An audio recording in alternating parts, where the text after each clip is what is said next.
Have you ever been so completely worn out from being invisible that the thought of spending Christmas alone actually sounded like peace?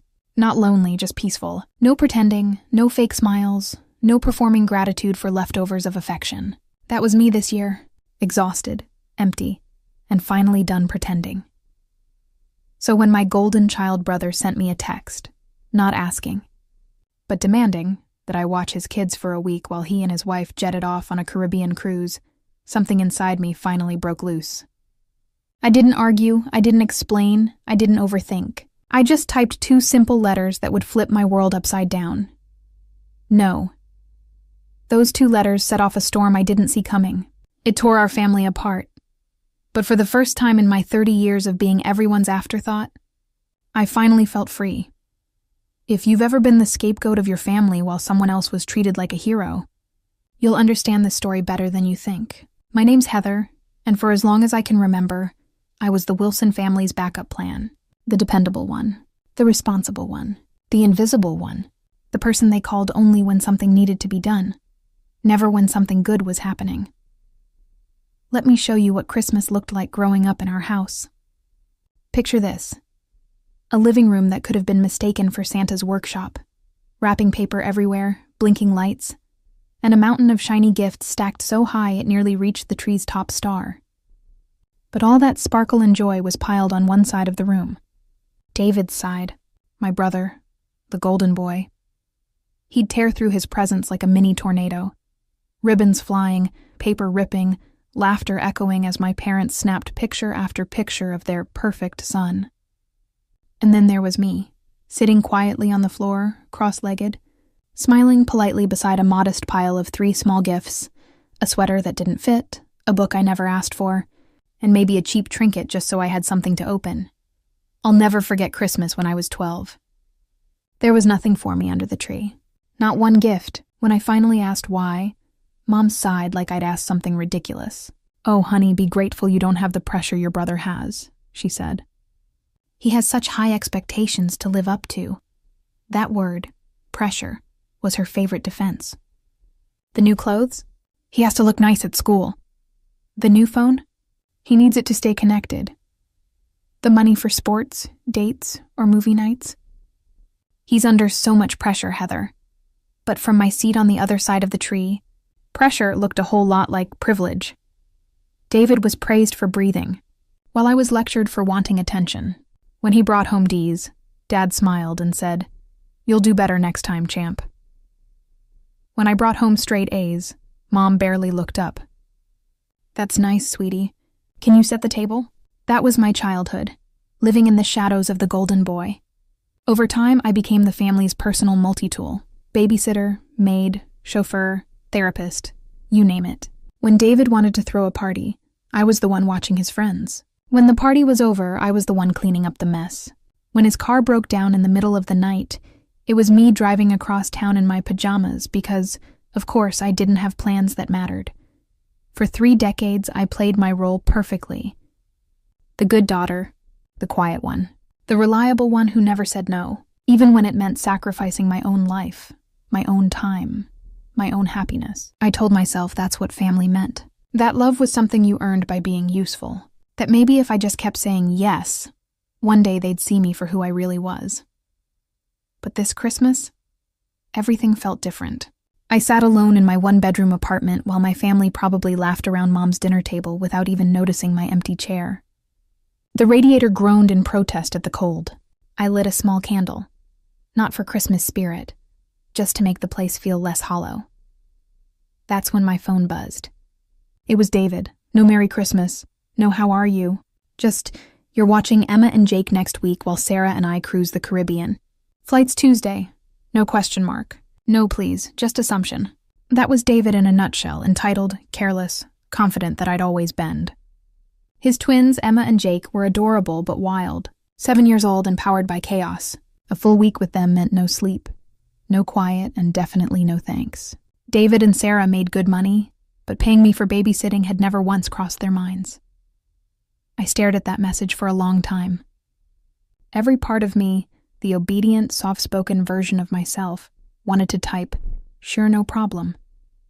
That was what good Heather did. She rearranged her schedule, burned her vacation days, and smiled while doing it. But something inside me had finally gone still. Maybe it was the silence of that apartment. Maybe it was realizing that no one had even thought to invite me to Christmas dinner. Maybe it was finally seeing that David had never, not once, asked how I was doing. Whatever it was, I finally typed the word that changed everything. No. 2 little letters that felt like a lightning strike after a lifetime of clouds. The next morning, the doorbell rang. I opened the door to find David and Sarah standing there, looking like they'd stepped out of a travel magazine. Matching luggage, designer sunglasses, smiles polished to perfection. David's confidence filled the hallway like perfume. "Hey, sis," he said casually, already rolling his suitcase past me. "Didn't get your text. We're leaving in a few hours." For once, my voice didn't tremble. "Actually, David," I said evenly, "I meant it. I'm not watching the kids." It was like watching someone walk straight into a glass door they didn't see coming. His face froze mid-smile. Sarah's jaw dropped. "What do you mean, no?" David's voice sharpened like a blade. "We already paid for this trip, Heather." "The kids love you!" "Then find someone else," I said, calm as ever. "Or take them with you." "But I'm not available." Sarah whispered something to him about refunds and cancellations, and I caught the word ungrateful. They glared, turned, and stormed off, suitcases rattling angrily against the floor. The sound was final, like a door slamming shut. The next day, I found a note taped to my door in David's handwriting. "You'll regret this, Heather. The family remembers." After 34 years of being their go-to, that note felt less like a threat and more like proof that I'd finally taken back my life. That night, memories started bubbling up. The college fund Mom and Dad said they couldn't afford because David needed a car. The vacation money I loaned him for his wedding never paid back. The hospital stay he ignored because fantasy football was more important. 3 days later, my phone rang. David again. Music and laughter filled the background, ship noises. They'd found someone else to watch the kids and gone anyway. His voice was slurred. "You ruined everything," he spat. Sarah's parents had to fly in. Do you know how embarrassing that was? Mom's right. You've always been selfish. That word hit like a punch. Selfish. The same word they used every time I asked for fairness or boundaries. I took a slow breath. "I don't think asking for respect is selfish, David," he scoffed. "You'll regret this when you have nobody left. We're all you've got, Heather. Without family, you're nothing." Then he hung up. What came next was the avalanche. Dad called first, disappointed and cold. "Heather, what's gotten into you? David says you refuse to help with the kids. That's not like you." "Maybe that's the problem, Dad," I said quietly. "Maybe I've been too much like a doormat and not enough like a person." "Don't be dramatic," he sighed. "Family helps family." Then Mom called, sobbing so hard I could barely understand her. "How could you hurt your brother like this? He's always looked up to you. You've broken his heart, and mine too." Looked up to me. Right, in what universe? Even Aunt Carol chimed in, repeating David's story like gospel. It didn't matter what I said. They'd already chosen their version. But for the first time in my life, I didn't argue. I didn't explain. I didn't apologize. I just listened, let their voices fade, and sat in the quiet afterward. Because for the first time in 34 years, I wasn't the family's backup plan anymore. I was finally me. And that's when I realized, sometimes saying no isn't selfish. Sometimes it's the first step toward finally being free. How his selfish sister had abandoned him in his time of need. How I'd become cold and cruel. How worried they all were about my mental state. It was like being buried alive under an avalanche of guilt and manipulation. Every voice from my childhood came back to haunt me, telling me I was wrong, I was bad, I was the problem. But you know what? For the first time in my life, I didn't bend. Christmas Day came and went. No family dinner invitation, no phone calls wishing me well, just silence from the people who'd claimed to love me, but only when I was useful. I spent the evening in my little apartment, just me and that flickering candle.